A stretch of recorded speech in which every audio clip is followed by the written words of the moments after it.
Hey, I'm E-House. And I'm Redbeard.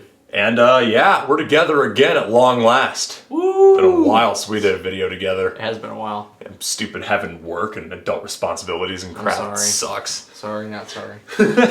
But today, what brings us together is that we're going to give this lovely review of this piece of kit that we have right here that we both have actually run. Yes. And it is the Wild Bill Tactical Interchangeable Panel Chest Rig.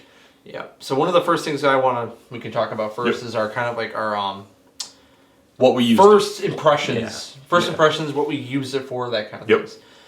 So, the first thoughts on this rig that I had, because I was the one who received it actually, it was sent to me by Mr. Wild Bill himself from Wild Bill Tactical.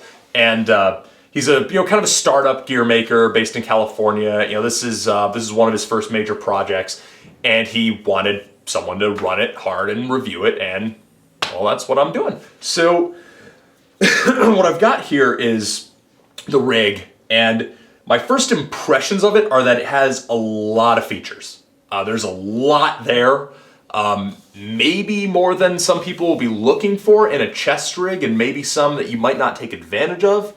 So it might be a bit of a niche product, but it's loaded with features.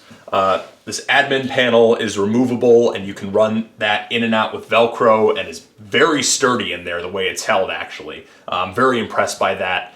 There's a lot of good stuff about it with the features, but other than the features, the workmanship is actually, what stood out to me, because we've used this thing pretty hard, and, some frays and whatnot are starting to show, but in terms of what you get from a lot of companies, it's pretty darn competitive. I mean, what would you say about that? No, I was actually one of the first things, first glance, just kind of sitting there playing around with it, inspecting it over after E-House actually ran it. He's like, Redbeard, try this. Beat the crap out of it. Yep.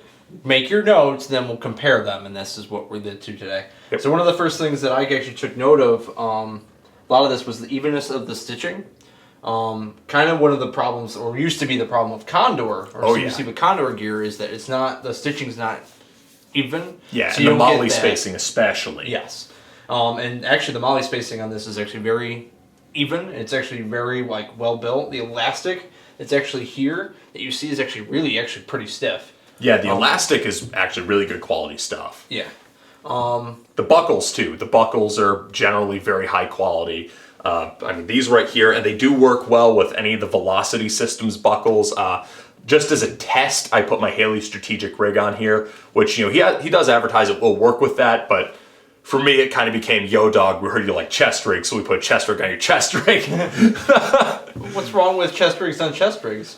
Chest rigception. He's working on, or maybe has by now, a better integration solution for the D3CR, where it basically acts as an expanded expansion, if that makes any sense. So you can expand your D3CR on the wings with it, as well as having stuff behind it. So he's got some stuff like that on his Facebook page. So go check out his Facebook, Wild Bill Tactical. We'll put a link in the description. Yep. Some more first impression thoughts that I actually kind of noticed on this. If you actually, because we're lazy and we didn't strip out all the pouches off at all, I actually put this on. I started to adjust it so it would fit me, kind of figure out where it is. And one of the things I noticed about it, in terms of, because I'm a relatively small dude compared to Mongoloid here, but I actually own a Condor Cyclone carrier that I carry. The height from about here to about here, once actually was basically where I wanted it to be, it actually was very similar to that, which was actually kind of cool. And then the other thing I noticed is, it actually, if you can see this, is the actual room and the real estate that you have along the front. It actually comes over the front, so you have basically very similar to your Condor plate carrier, the Banshee plate carrier. Yeah, APC. Or an RRV. Or an RRV, but we'll get to that in a second. Yep. You have your standard 6 mags that you can hold here, if you get the double power pouches. But what impressed me was the amount of real estate then going around the sides. Yep. And then the way it actually adjusts, it doesn't typically with some chest rigs or the cheaper chest rigs, they'll kind of flare out. It'll be really kind of uncomfortable, but they don't give you an even, or even just the even spacing to be able to maybe put one thing there and then you have some extra space. You don't have that with this. It's actually even enough where you can actually put 2 grenade pouches on here. The room that the chest rig gives you is very great, and it's a nice profile that I think sits very well, and the straps and this was another strong point that we've had with it, even from first impressions and from running it, the straps are very well placed and they accommodate a wide variety of body types. I mean, the two of us were running it, and I'm 6'3", 230 pounds. This dude is, I mean, what's 5'6" and a half, 185. Yeah. So these two, pretty different body types were able to run it without any real issue in adjustment. And I had plenty of room to adjust in and out. This could obviously go over armor if you wanted it to. Yes. Actually, Corey actually kind of pointed out when we were running this, it was almost kind of like talking about like a flick. Yeah. That the Army uses, a really cheap ass piece of chest rig. that he had to run. But that's something he always complains about that. Yeah, always complains about that. But it's very similar to that. Because this is the other point, if he looks towards the real steel applications, I do not believe, and it doesn't, I've checked, doesn't have the ability to carry a plate. No, has no ability to carry plates. I talked to Bill about that, and it wasn't something that he was thinking would be a feature that would set the chest rig apart. He really wanted to focus on the modularity behind it, but I have a potential solution that I'll talk about later. Okay.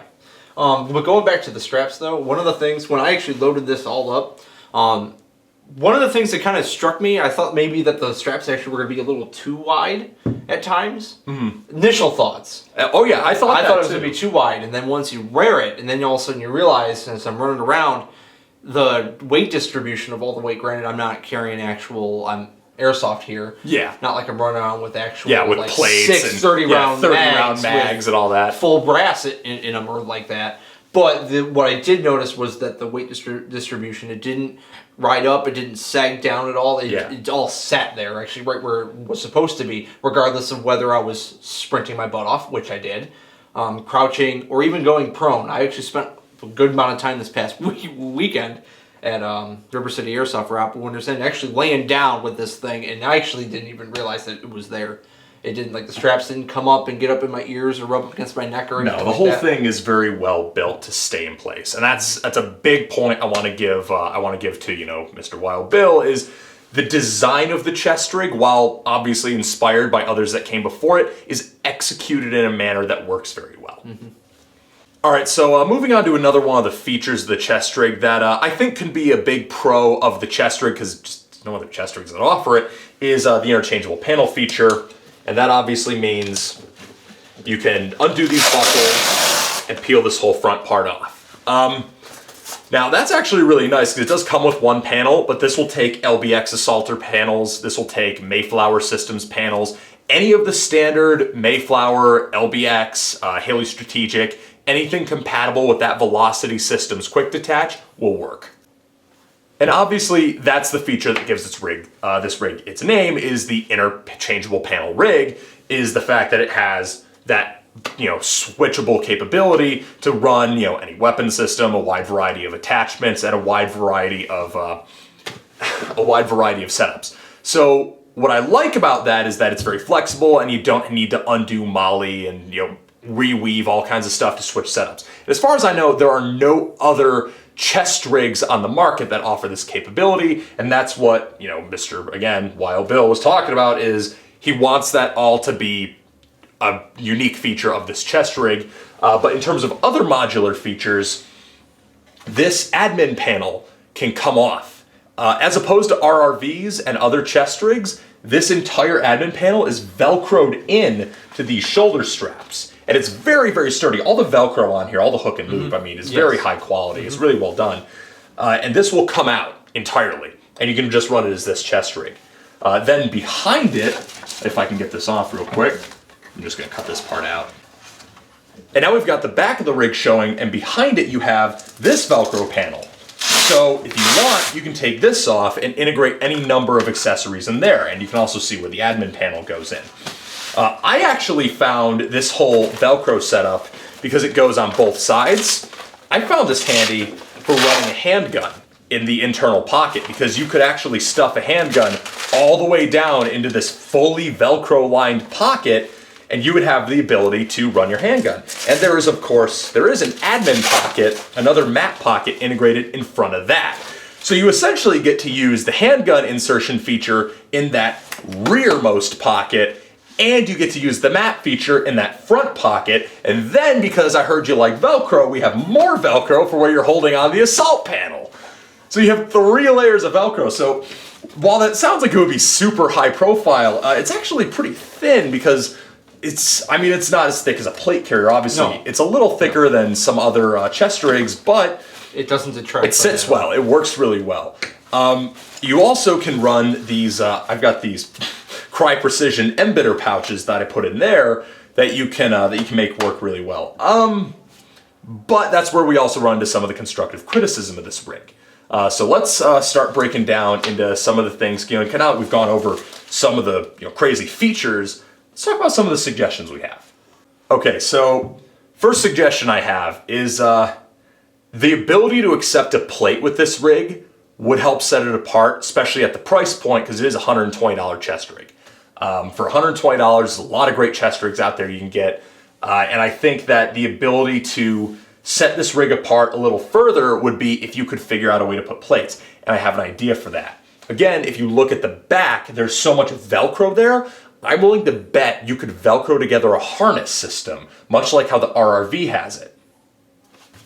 So if you take inspiration from the way the RRV has it set, you have this strap here going down, and then you have these straps around. I'm willing to bet with all of the Velcro space in there, you could figure out a strap system that would strap a plate in. And I think that would be a great feature that would help set this chest rig apart as being a lot more modular and a lot more flexible. Another suggestion I had was these shoulder straps are a little too wide. While they are comfortable, they're too wide to work with the embedder pouches. Because if you can see here, this is the bungee from the embedder pouch, and almost half of that pouch is covered by that shoulder strap. So when I was actually trying to run them, accessing the contents of those pouches was nearly impossible. It was a nightmare. So these, to be fair, he did take my suggestion, because I did talk to him first when I had that issue.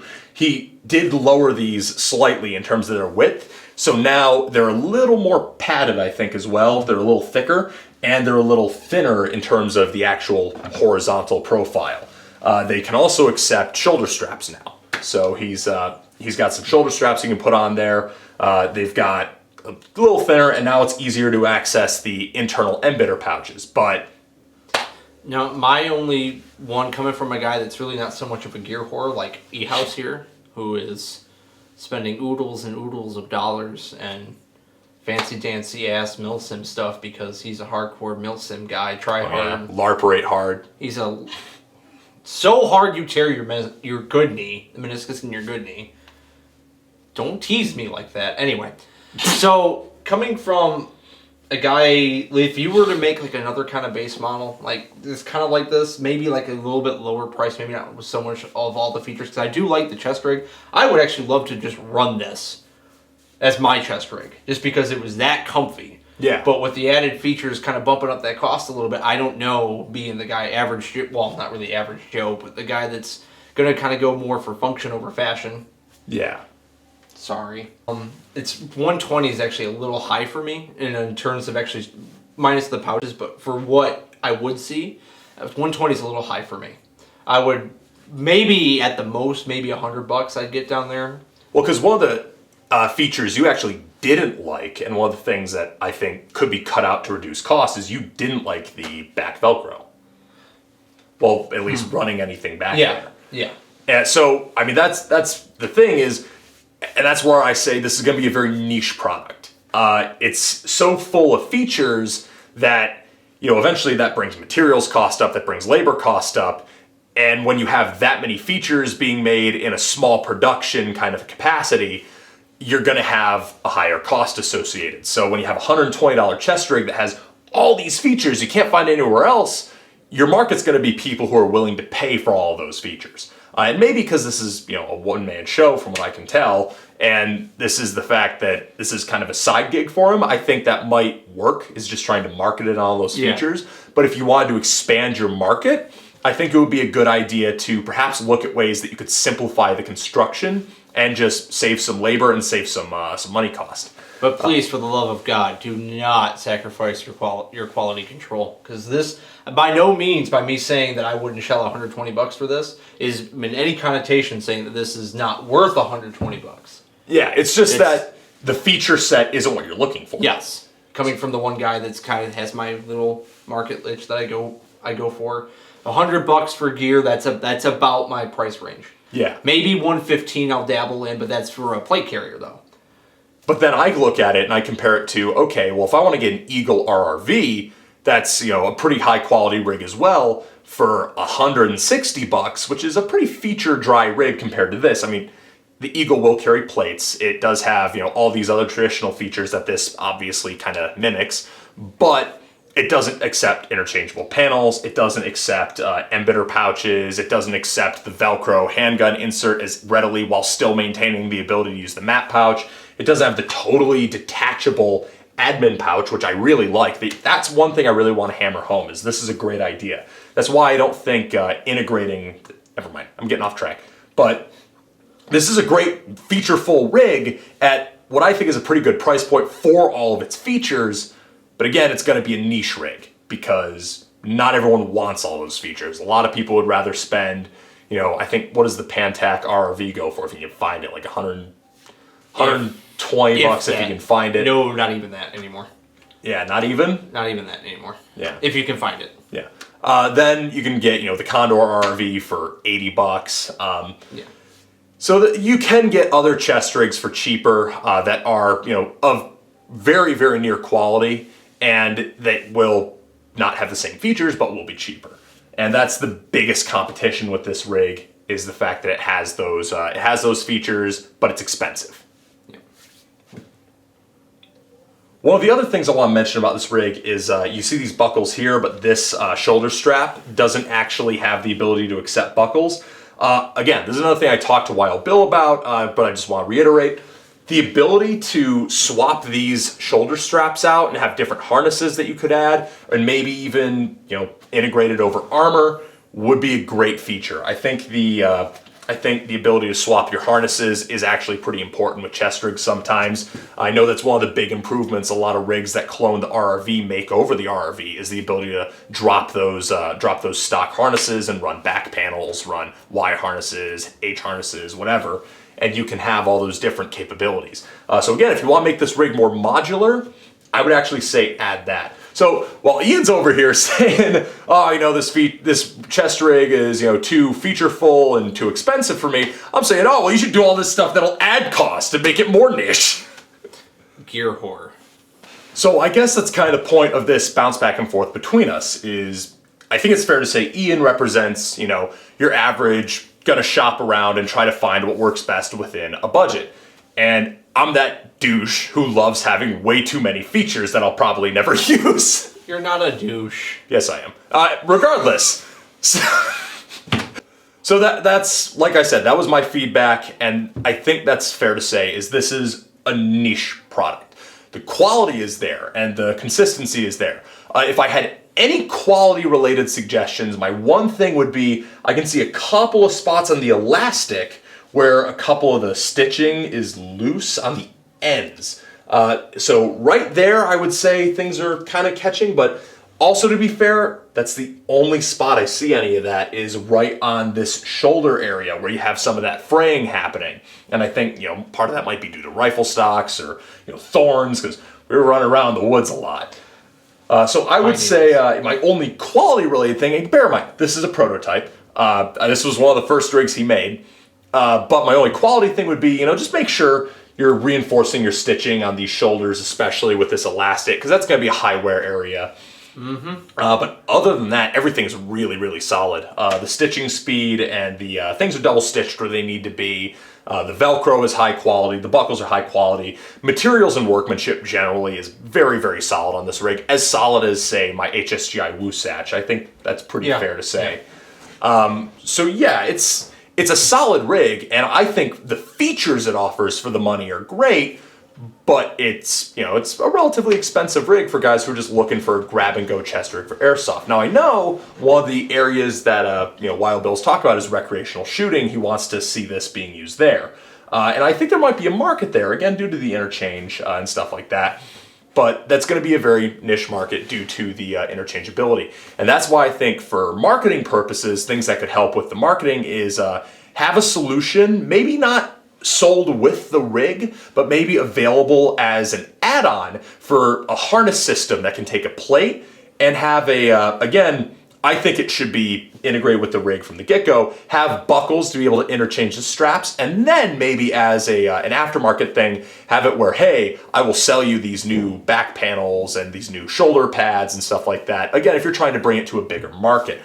Or if you don't want to make all that stuff, because I know, again, you're a part-time guy for the most part, have it where it's compatible with, say, the Tactical Tailor back panel system, which is relatively cheap, inexpensive, and easy to get. I mean, you can order the Y and H harnesses from their online store for not a lot of money. Yeah. So that's what I would say is you'll look at adding a couple more features in order to further specialize it into the high-end market, rather than, I hate to say it, if you want to keep these features, you're probably never going to appeal to a huge mass market, at least in the airsoft market. It's going to be a niche product, and my best feedback is embrace that. And I guess, sorry, Ian. It's okay. And maybe if you want to appeal more to the, not lower end, but to the lower budget market, what you would want to do then is have a version of this with a couple of stripped down features, but still the things that make it. This admin panel and these Velcro pockets and the interchangeable panel, I would say, are the features that define this rig. The back area, I bet you could cut out for a budget version. Maybe just do those like custom orders. Again, I'm trying to work with your economy of scale here. And maybe cut out these loops, because I know some people really don't care about those loops when there's Velcro here. And I bet you could save a few bucks and a little bit of time not doing those loops. So again, just little things that maybe you could do here and there to cut time and production cost and offer a cheaper version of this rig. Again, if you want to specialize or go down into the budget version, and then I'm obviously going to offer my contradictory advice. And then if you want to further specialize into the high-end version, offer those add-ons I was talking about. This might seem like I'm going to backtrack, but when kind of going off what Eric was talking about, like that little slimmer down, strip down, take away some of the features, do keep the interchangeable panel, because if you can figure out how to make that cheaper, that's a really nice springboard leapfrog thing for a guy like me. I'm on a budget, but I do like the ability, or that particular feature. If I were to get one of those panels, I have a different setup. I run both an M4 and an AK. And technically, you could transfer this panel between this chest rig and different plate carriers. So that could actually be a cost-cutting measure for a guy like Ian. So that is appealing, actually. Yeah. So that's why I'm saying, but just not really, because like I said, you would keep those features and then strip down the back area, which again is great for guys who want to run the SKD tactical pontoons. I know that's one thing you mentioned, and the emitter pouches. But for guys who might not care, and if you want to, get some volume moving, then you could strip that back off. You could strip down again with this elastic here, and I'm sorry, I probably should have thought of more areas that you could cut down, but I'm sure there's some things you could think about that while keeping the identity of the rig the same. So like I said, there's features you can keep that keep the identity of the rig, but then there's features you can cut that cut the production cost. And I think that would be a good way to not sacrifice your quality at all and try to, get maybe to that $100 mark for a little bit of a cheaper version. Because I'm willing to bet if this rig for this quality and comfort level and these features was $100, you'd have a hit. But then if you had a $150 version that came with the interchangeable shoulder straps, that came with the harness that you could put a plate into, and that had the back area where you could run the emitter pouches and stuff, then you would have guys like me who are like, this is awesome, I want all of the features. For $100, I would buy that. Yeah. Not necessarily that one, but the one that we've been talking about, the versions and the cutbacks on that. For $100, I would buy that chest rig because it is comfy. Even if it had all these features for $100. Yeah, I would still buy it. Yeah. Just like I said, and I know, again, this is this niche thing, and, do what you can. You're a small company. I'm not going to harp on you like I harped on G&G in my other video. It's just, if you do that, what I feel like is that you also open yourself up to a little bit of a larger market, necessarily. Yeah. Well, not necessarily, but yeah, that word. I feel like by offering these little variations and some like maybe like a little different versions of this, it's actually going to expand you out into a larger market area. And just it's the way that this prototype is right now. It's right in that gray area where it's gonna tickle the fancy of the gear whore going, ooh, okay, this has got some cool stuff. Yeah. Just a little bit out of the budget guy. That's a little too much of a reach. But at the same time, it is missing a couple of features that would solidify it as a real contender in that price point. Where again, like I said, if this was 150, honestly, I'd even say 180 bucks, and it had the ability to accept a plate and all this other stuff, and the rear straps were interchangeable, and it could accept a plate, that'd be amazing. That would be leaps and bounds ahead of, you know, your typical RRV style rig that comes in for 150, 200 bucks from all these various makers, and they all take a plate, they have the internal map pocket, maybe the internal radio pockets, and then Molly, and there you go.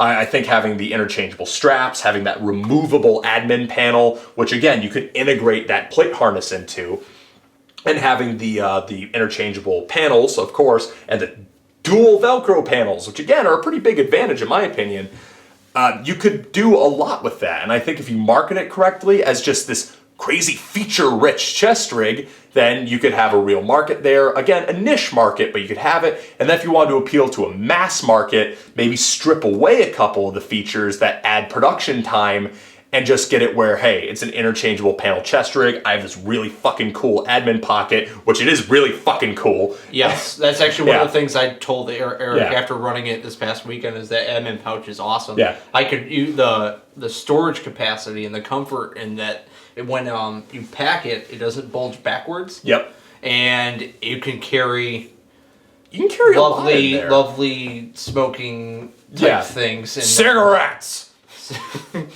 Works for cigars too. And these comfy straps and the ability to accept the shoulder pads that you have.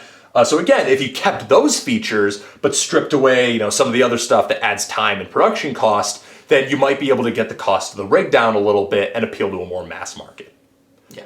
So I guess that's basically where we sit. Yep. You know, on two ends of the spectrum. On the one side, you know, likes the features but is willing to pay less for fewer features. And then on the other side, likes the features but is willing to pay more for more features. So you have kind of a divergence here, but again, since you're a custom gear maker, I'm almost wondering if it wouldn't be the best idea to offer the cheap model as a base and then offer options, because I'm a custom knife guy. This is well known. And what a lot of custom knife makers will do is they'll have their base model and then they'll offer tiers of add-ons. And I'm almost wondering if, because I think these are made to order right now, with some being made ready to ship, I'm almost wondering if it would be a good idea to accept a small number of orders with a base model of the interchangeable panel chest rig, that's the stripped down version we were talking about, and then have the features that people can select and add on. And that extra layer of customizability would take advantage of your role as a small business, as a custom handmade gear maker, being able to customize these things for people. And I think there's a growing niche of custom gear makers. I mean, Head On Tactical just made a rig for me that is fantastic. There's Molly Monkey Tactical. I don't think he takes orders, but I know that he's got a pretty good following.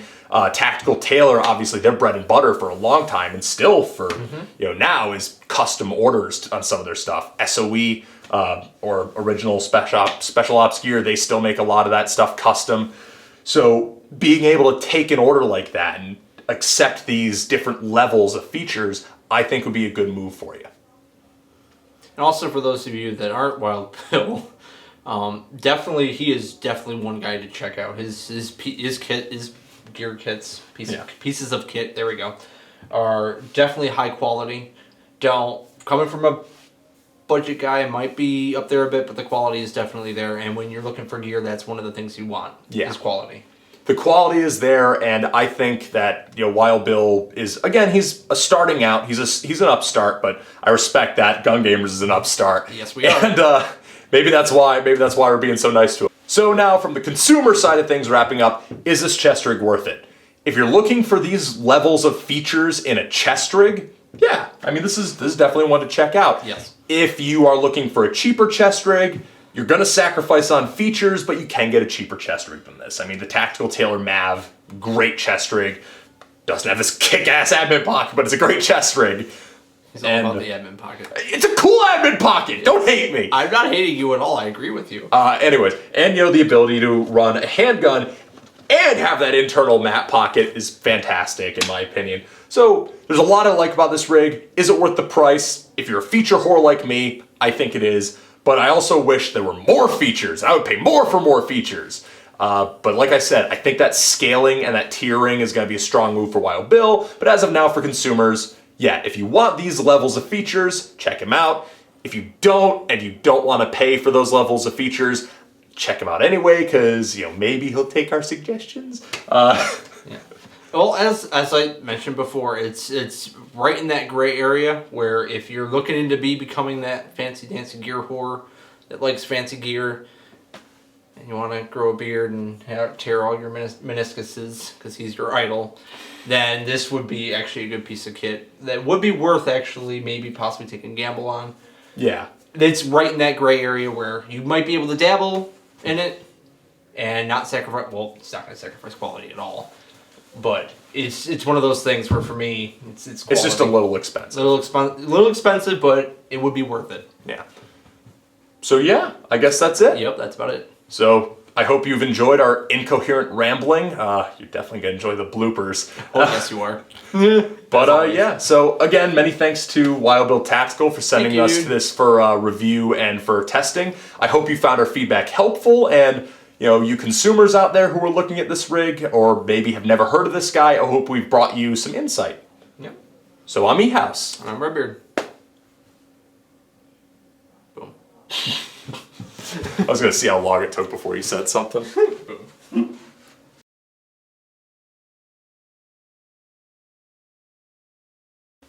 It's really not really fashion, it's more function, but that's beside the point. No, it's fashion.